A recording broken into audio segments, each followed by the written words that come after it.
Want to start reading Chinese? In this video, you'll learn 6 essential HSK1 Chinese characters about people and family. We'll cover the meaning, pronunciation, and how each character is used in real Chinese words and sentences. These characters are perfect for beginners and will help build a strong foundation for reading Mandarin. The first character we're going to learn is Ren. Take a moment and repeat it a few times. 人 人 Great. Ren means person or people, and it's one of the most common characters in Chinese. A helpful way to remember this character is with a mnemonic. If you look at Ren, it looks a little bit like a person walking on 2 legs. Once you see it, it's hard to unsee. This character appears in many Chinese words. So whenever you see Ren in a word, there's a good chance it has something to do with people. The next character we're going to learn is 我 This character means I or me. This is one of the most useful characters in the entire Chinese language because it's how you refer to yourself. Even though you're only learning beginner Chinese right now, you'll continue seeing this character at every stage of your learning journey. As you move to higher HSK levels, you'll use wo in hundreds of different sentences. You'll use it when you want to say things like, I think, I like, I love, I ate, I went, I want. In fact, many conversations start by talking about yourself, your opinions, your experiences, or your plans. That's why it is such an important character to learn early on. The next character is 你 Just like wo means I, this character is incredibly important because you'll use it whenever you're talking to another person.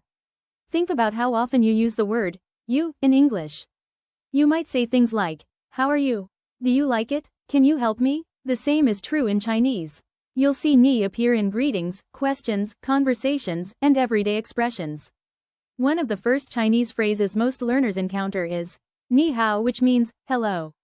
So if wo is one of the most important characters because it means I, then ni is just as important because it means you. Together, these 2 characters form the foundation of many basic Chinese conversations. The next character we are going to learn is 他 Now that we've learned how to say I and you, it's time to learn how to talk about other people. This character is used whenever you're talking about a male person.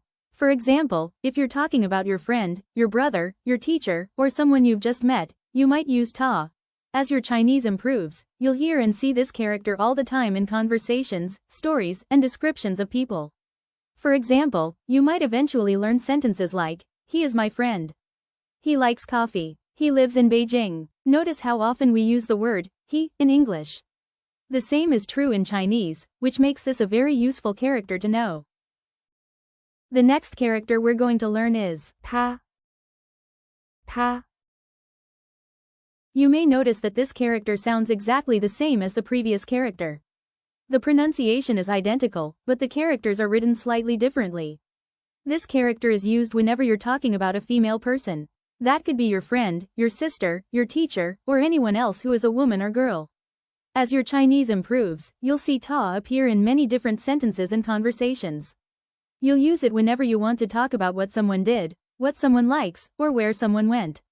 A useful thing to remember is that Chinese has separate characters for he and she, but they share the same pronunciation. Once you've learned one, the other becomes much easier to remember. The next character we're going to learn is 闷 This character is a little different from the others we've learned so far. On its own, men doesn't mean a specific person. Instead, it tells us that we're talking about more than one person. Think of men as a character that turns one person into a group of people. This makes it a very useful character because it allows you to talk about friends, families, classmates, and other groups. As you continue learning Chinese, you'll see men appear again and again in everyday conversations. These characters form the foundation of many everyday Chinese conversations, so make sure to review them and practice saying them out loud. Before you go, see if you can remember all 6 characters without looking back at the video. If you enjoyed this lesson and want to learn more HSK1 Chinese characters, be sure to subscribe and check out the next video in the series. Thanks for watching, and I'll see you in the next lesson.